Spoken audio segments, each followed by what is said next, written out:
Et la vie est chaotique. Chaque jour, nous sommes confrontés à un tourbillon incessant d'activités et de responsabilités.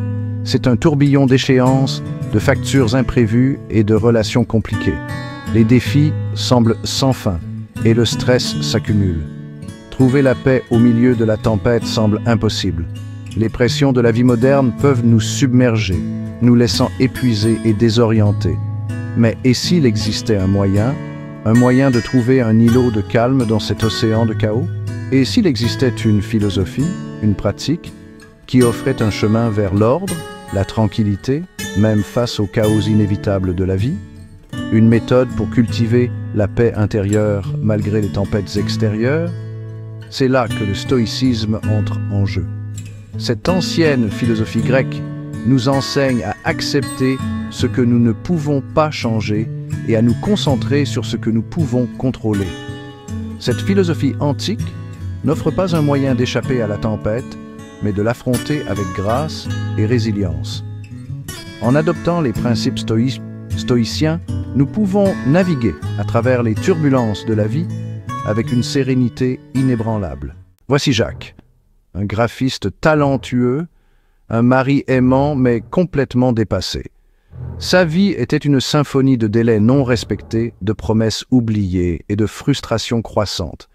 Son bureau était le miroir de son esprit, un amas chaotique de notes autocollantes, de projets inachevés et d'échéances imminentes. Le poids de sa désorganisation l'écrasait, lui volant son sommeil et alimentant son anxiété. Quelque chose devait changer. Un soir, cherchant un peu de réconfort au parc, Jacques se promenait lentement, observant les arbres et les oiseaux, essayant de trouver un moment de paix intérieure. C'est alors qu'il rencontra un personnage intrigant, un homme dont la présence semblait presque intemporelle. Un homme âgé, aux cheveux argentés et au visage serein, était assis sur un banc, apparemment insensible au tumulte de la ville. Il semblait plongé dans une profonde méditation. Jacques, poussé par une curiosité soudaine, s'assit à côté de lui. Ils engagèrent la conversation sur la vie, sur les difficultés et sur les moyens de trouver un sens à tout cela. Ils discutèrent longuement des défis personnels, des épreuves que chacun doit affronter et de la recherche de la paix intérieure malgré les turbulences extérieures. L'homme lui parla du stoïcisme, une philosophie ancienne mais toujours pertinente.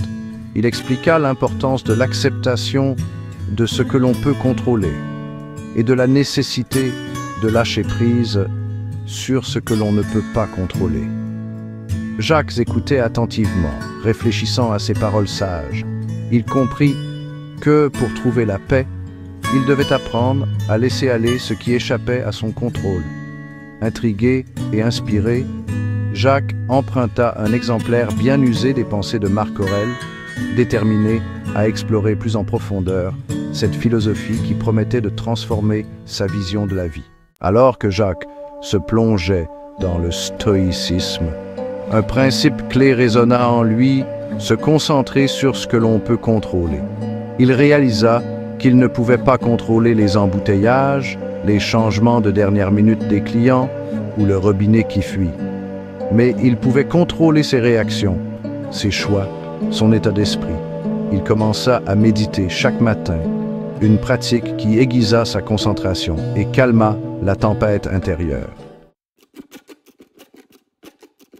Chapitre 5.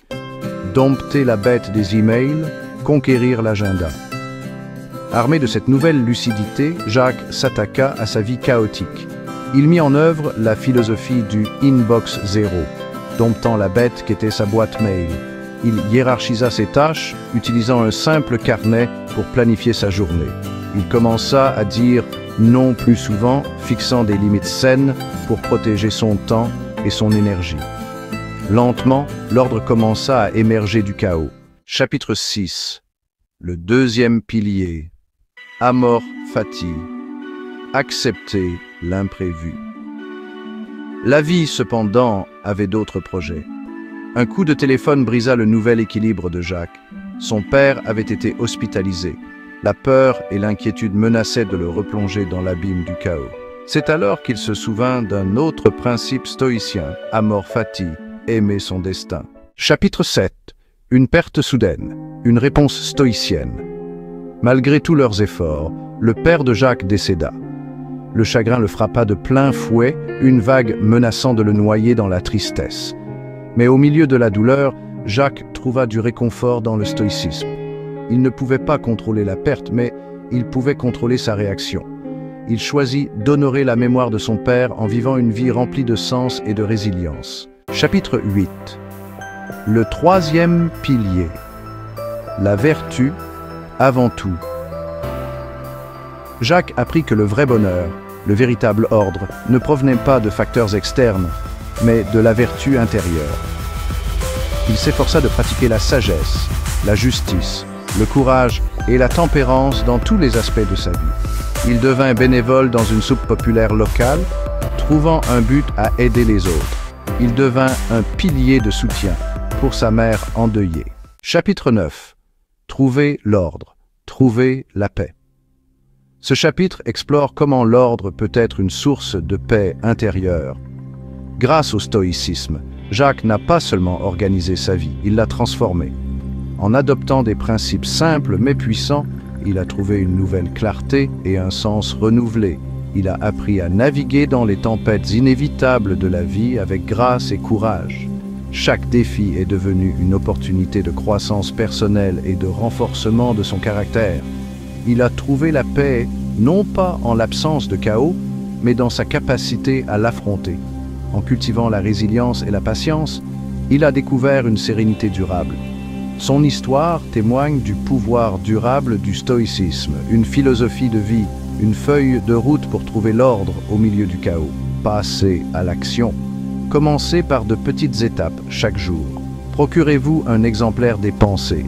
Ce livre est une source inestimable de sagesse et d'inspiration pour ceux qui cherchent à vivre une vie plus équilibrée. Tenez un journal de gratitude. Écrire chaque jour ce pourquoi vous êtes reconnaissant peut transformer votre perspective et apporter plus de positivité dans votre vie. Adoptez les principes stoïciens et découvrez le calme au cœur du chaos. La méditation et le yoga peuvent également aider à renforcer votre pratique stoïcienne. Votre voyage vers une vie plus organisée et plus épanouissante commence aujourd'hui. Prenez le temps de planifier, de fixer des objectifs clairs et de créer un environnement qui favorise la paix et la productivité.